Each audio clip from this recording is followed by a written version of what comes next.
Welcome back to another Film Geek movie review.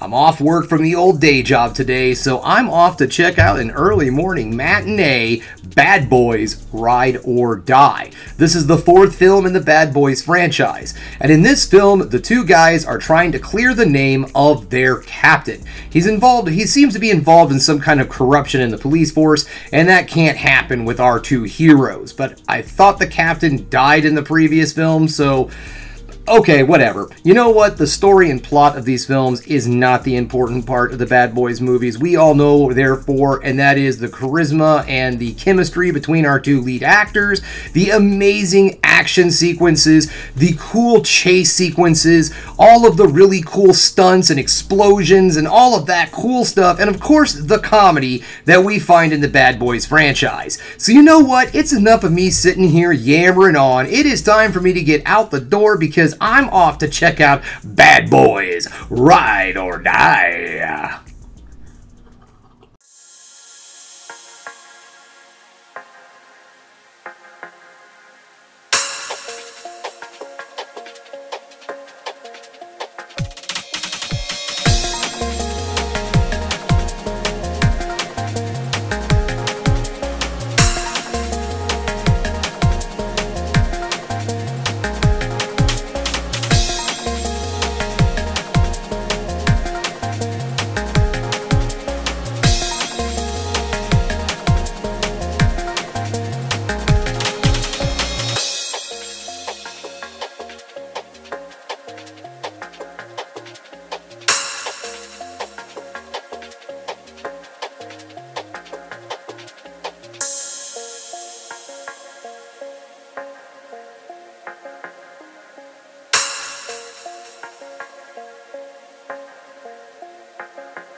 Welcome back, just getting home, and guys, this movie was painfully average and not that funny. So let's get this started, shall we? We're going to get things started with the negatives, then move into the positives to end the video on the ever so important high note.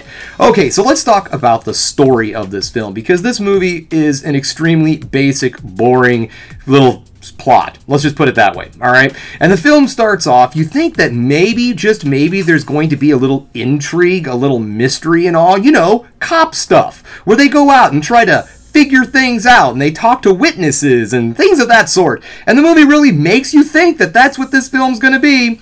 It's not. They just kind of dab on that a little bit. Like, they have this thing that was actually kind of cool, like the captain is talking to him from the grave, which is in the trailer. It's not a spoiler, but they don't keep that thing going. They have kind of a fun little treasure hunt thing going with this whole thing, and then they just stop it. They just stop it. They're like, oh, wait, that's right. We didn't blow something up in 5 minutes. Wait a minute, that's what we're supposed to be here for. Which is fine, don't get me wrong. There's plenty of awesome action in this film, but I'm talking about the story. It's just very, very, very basic. And the way I kind of thought about this film going into it, and again, at the beginning of the movie, I thought it was going to focus more on Martin Lawrence's character in this film, because I feel like the new Bad Boys movies, where they actually acknowledge themselves as the Bad Boys, which is something I'll get to in a moment, which annoys me. But anyways, back to the whole thing with Martin Lawrence's character. I thought for sure this movie was going to focus more on him, which it kind of does, but then, you know, Will Smith takes away the spotlight, and that's it. That's it. We get a little bit of this thing that's going to be a very annoying running gag, and that's pretty much it for, you know, Martin Lawrence's character story right there. It's just a gag. And that's it. That's all his character, that's his purpose in these films now. He's just the guy who shows up, who yells a bunch of nonsense, crazy stuff, and acts like a fool. That's comedy for this film. That is literally the most comedy in this film. And it doesn't have the biting comedy and the fun, edgy stuff that came out back in the earlier films. When, you know, Martin Lawrence's character would say stuff, like, for instance, it's a good thing, when they go into the house, you know, in the first film, and he's like, can I borrow a cup of sugar? That became such a quotable part of the movie. This film Nothing like that. Nothing except for rehashes of old jokes that we've seen before. This movie does more callbacks to the other films than the latest Ghostbusters movie, The Frozen Empire. Yes, it does all these silly callbacks to jokes and things that we've seen in previous films. There's only one part where it actually worked for the callback because it just gave a sub-character a little bit of spiciness, and that was pretty much it for, you know, pushing the story and the characters forward to something that could, I don't know, keep this franchise going. This film is called Bad Boys Ride or Die, and I honestly think it needs to be called Bad Boys Let It Die this time. There really is nowhere else to go with this film franchise, because you know what they've done, and this is something I noticed in the third film too, they have now moved into Fast and Furious territory. That's exactly what this film feels like. It feels like it could be a side project of the entire series. If you're looking for a series franchise that you could mash up, this is the one right here. I'm telling you, Hollywood, because of these new Bad Boy movies, you could just cross these over perfectly and you would not notice much of a difference. Except the jokes are better in the Fast and Furious films than in this movie. And because of the fact we've already let those films become cheesy and crazy and over the top, that it doesn't seem acceptable for these movies yet. It doesn't seem like it should be there in that genre of these over-the-top type of antics. But yet the film doesn't really get into the craziness of the Fast and the Furious movies. It just tries to have that weird dialogue banter. And that's another thing with this movie. The dialogue was so silly. There's actually a point in this movie where Will Smith says to somebody who gives him some new clothes, "Thanks for the drip." Are you... No one says that. No man pushing 60 years old looks at another guy who just gave him some clothes and says, "Thanks for the drip." What? So yeah, this film is just all over the place with its tone. Its comedy is not landing, but let's move into the positives, shall we? The chemistry between Will Smith and Martin Lawrence is still there. Those two still give it their all in this film, even though the script is terrible and the dialogue is insanely cheesy, and every one of the jokes in this movie is, again, extremely silly and cheesy.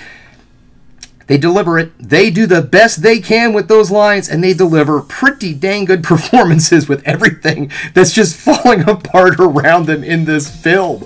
I also did enjoy a lot of the action sequences. Some of the action sequences, it was just kind of like, oh, here it comes again. It's been a while, you know, we've had like 2 minutes of people actually talking, so it's time to blow shit up again.